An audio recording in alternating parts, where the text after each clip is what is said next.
What if I told you? Your thoughts are not yours. Your ideas.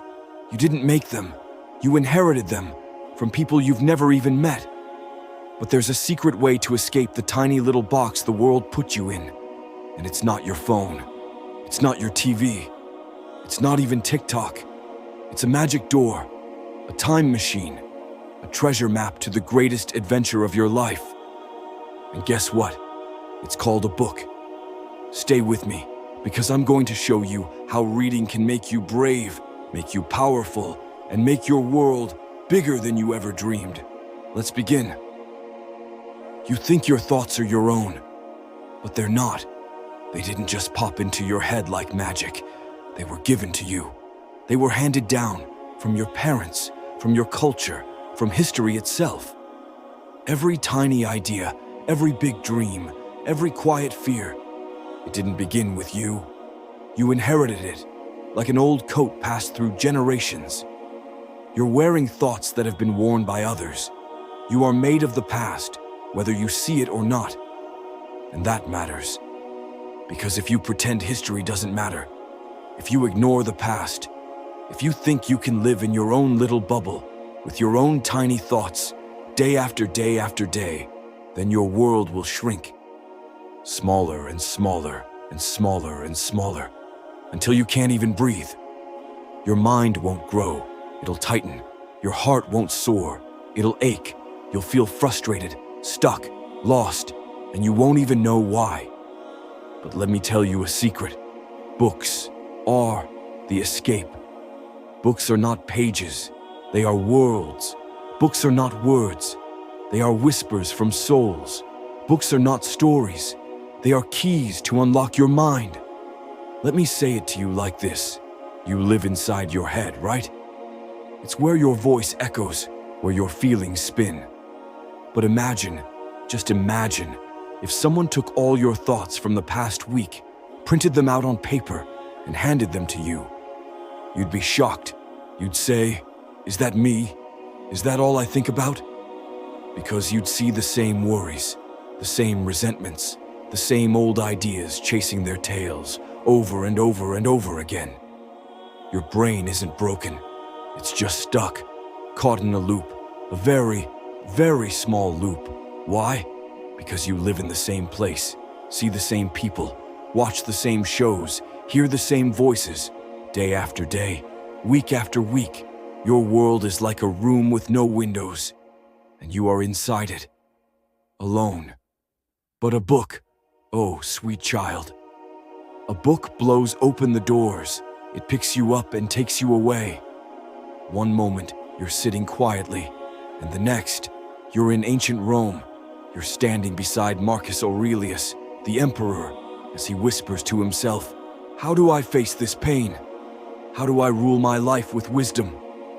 Then, whoosh, you're in Greece, the drums of the Peloponnesian War, beating in your ears. You see warriors, you see philosophers, you feel their fear, you learn their strength. Then, flash, you're in Egypt. You walk the golden sands, you stare at the pyramids, you listen to secrets whispered into stone. Then you're in Renaissance Italy, sketching beside Leonardo da Vinci as he dreams up flying machines. You feel his hunger to create, his desperation to understand the world. Then you're with Napoleon. You feel the fire in his chest, the thunder of his battles, the brilliance of his victories, and the ache of his failures. Do you see what's happening? Every time you open a book, you step into a new world, and that world gives you more feelings, more thoughts, more ideas, not the same boring loop, not the same voice that complains all day, not the same silly podcast you've heard 100 times. Something new, something deeper. You learn, you grow, you remember who you are. Because you are not just a creature of today. You didn't just appear one day out of nowhere.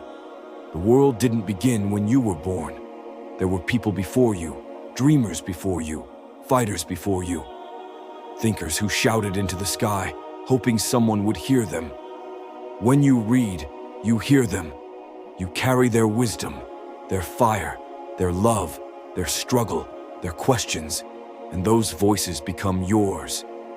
So listen, please listen. If you ignore books, you ignore your story, you ignore your power, you ignore the truth of who you are. And that truth is this: you were made for more. More than just scrolling, more than just complaining, more than just repeating what you've always heard. You were made to fly, and books give you wings. So ask yourself, do you want to live in a cage, or do you want to fly? Because every page you read, it's a feather.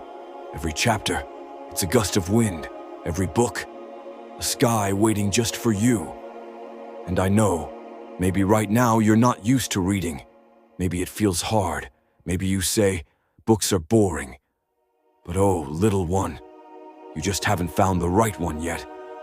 Because when you do, you'll laugh, you'll cry, you'll shout, you'll feel your heart beating in your chest, because the words are alive. Books are alive, and they're waiting for you. I promise you something. If I had to go 1 month without reading, I would lose my mind. Truly, it would feel like I was trapped in a box with no air, no sound, no color. Reading is my escape, my joy, my addiction. But this is the only addiction I will ever beg you to have. Please, let yourself fall in love with reading. Let books become your best friends. Let pages become your passport. Let stories become your superpower. Because right now, in this world, we don't need more people who shout. We don't need more people who scroll. We don't need more people who copy and paste. We need souls who think. We need hearts who feel. We need minds that are alive. We need readers. So I beg you, for your sake, for the world's sake, for the child inside you who still believes in magic, open a book and let the adventure begin.